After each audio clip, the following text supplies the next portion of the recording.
Right, so we are now talking about clinical manifestations of all these different conditions. Okay, so remember that your brain, if you have an insult in your brain, you have an upper motor neuron lesion. If you have an insult in your spinal cord, you have a lower motor neuron lesion. Now, I don't know if you can remember, if you trawl back to neurology, if you have an upper motor neuron lesion, you have got spasticity, okay? And that is no different with the bladder. You've got a tiny little almond of a bladder that's going to give you very small volumes of urine, okay? Whereas if you have a lower motor neuron lesion, you're going to have a big floppy bladder that's going to give you large volumes of urine. Okay, so now what does that actually clinically mean? So if somebody has got a urinary manifestation because of something happening in the brain, they're obviously going to probably be quite frail, debilitated. They're probably going to be in a care home or somebody's looking after them. They're probably going to be struggling with mobility and communication. So if you can't get up to go to the toilet, you might wet yourself, wet the bed. If you can't tell someone that you need to go to the toilet, you might not even be aware that you need to go to the toilet. So there's probably going to be a lot of bedwetting, and there's going to be frequency because you've got that tiny little spastic bladder that cannot distend adequately. So that's how, if somebody's coming in with a urinary problem because of an upper motor neuron issue, that's how they're going to present. Frequent urination, lots of accidents, they're probably going to end up in adult diapers, that kind of thing. If you're going to look at spinal cord injury, so there's a transection of the spinal cord and we cannot get the message down to the bladder to have a urinary function, okay? Because that message can't get through, it means that the person with this transection of the cord has an insensate bladder. It means they cannot feel their bladder distending, they cannot feel that they need to urinate. So the bladder just fills up and fills up and fills up and fills up like the balloon until it reaches absolute maximum capacity, and then you have overflow incontinence, which is normally a large volume. You are not going to be able to completely empty your bladder because your detrusor isn't being given the message to fully contract. So that might lead to frequent UTIs because there's urine just pooling there hanging around. And please just think about it logically. If you've got a spinal cord injury, you're not going to have a bladder problem in isolation. You are going to have some kind of lower limb issue. There's going to be frank paralysis, or there's going to be evolving weakness, something like that. So you're not just going to have this this insensate bladder issue in isolation. There's going to be lower limb stuff going on as well. Okay, then if you have chronic renal failure, you are going to have polyuria, which because your kidneys can't concentrate your urine properly, and that's going to manifest as frequency. So that might be the first thing that brings someone who's in chronic renal failure into the office. And so it's very important, if someone comes in with a new urinary symptom, we always want to do a urine dipstick for so many more reasons than just a UTI. You know, if you've got a lot of proteinuria, that could give a sign that there's something going on in the kidneys. So anybody who comes in with frequency, something's cooking, and you must do a dipstick to find out what's going on. We're not going to discuss the ureters separately because ultimately the way ureters feed into this is that if there's a problem with the ureters, it contributes to chronic renal failure. And the issue is normally that there's a huge big tumor in the pelvis that is compressing the ureters, and there's a lot of backwashing of urine which damages the kidneys, which causes renal failure. But an isolated issue with the ureters causing a urinary problem is extraordinarily rare. Right, now we're looking at the peripheral nerves, peripheral neuropathy caused by diabetes. Rare, okay? It is actually quite rare. Your common peripheral neuropathies are the glove and stocking ones in diabetes, but it can happen. Now remember that early on in the course of diabetes, patients can experience polyuria because of the glycosuria. It's pulling all that fluid out, and so that can manifest as frequency. And much later on, if there's been years and years of damage to the nerves, then if there is going to be a neuropathy to the bladder, it's an autonomic neuropathy. And that's all kinds of confusing. Okay, I can't tell you that a peripheral neuropathy causing bladder issues in diabetes is going to give you an overactive bladder every time.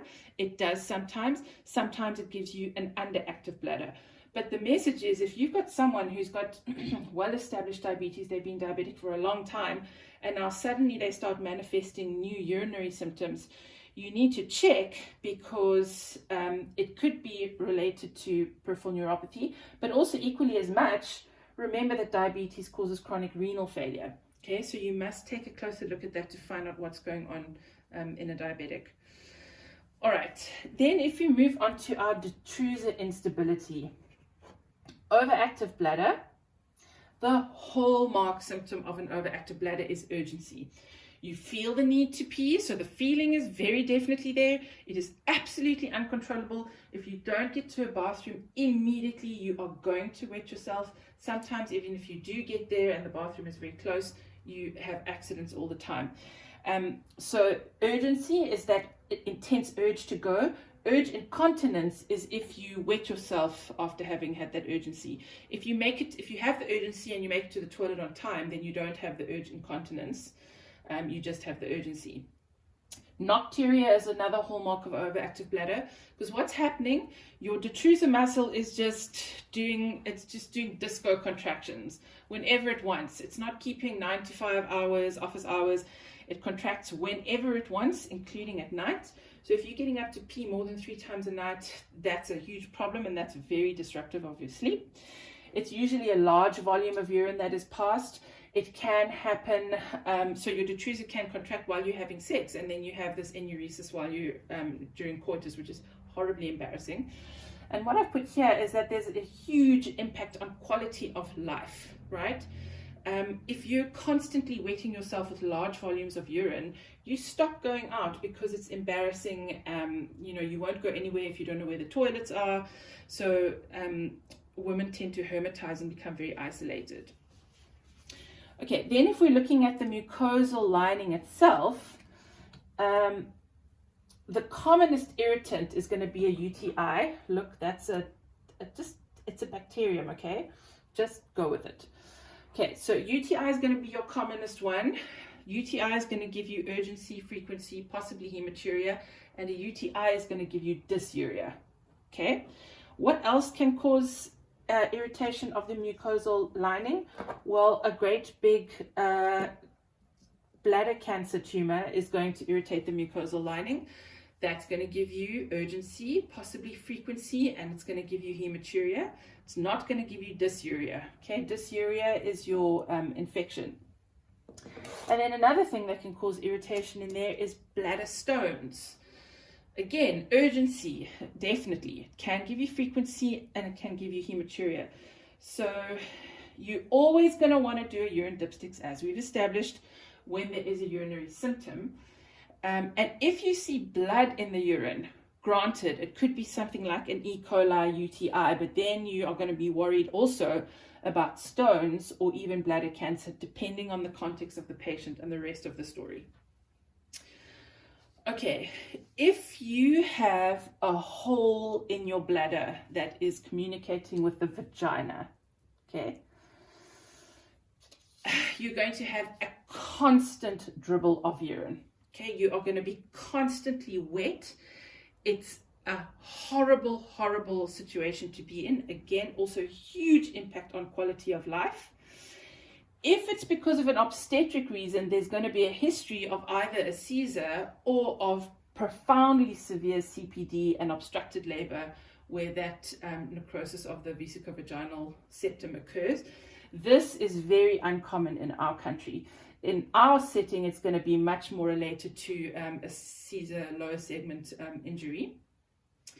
So that's going to be in your younger patient. In your older patient, if you've got constant incontinence of urine, you are worried about a fistula because of cancer. Okay, cervical cancer is the one that spreads laterally, so it spreads contiguously. It can eat into the vagina, it can eat into the bowel. But then you're not going to just have the symptom of a urinary problem. You're going to have vaginal bleeding, right? Because you've got a cancer that's eating into your tissue. And you're definitely going to have pain because you've got a cancer eating into your tissue. Okay, so those are the other symptoms that will accompany it. You're not just going to have the incontinence. Okay, and then if you've got pelvic floor dysfunction because you've had multiple NVDs or instrumental deliveries that cause damage to the pelvic floor, or you're postmenopausal, or you had pelvic surgery, you are going to manifest with stress incontinence. Okay, and that is only going to happen when your intra-abdominal pressure is increased. You cough, you laugh, you sneeze. It's going to be a small volume. It's inconvenient and it's not great, but it usually doesn't cause as much of a quality of life effect as true incontinence or detrusor instability. Okay, so those are going to be your manifestations of these different pathologies at these different levels. What we are going to do in the next video is look at what can you deal with at primary care and what has to be referred.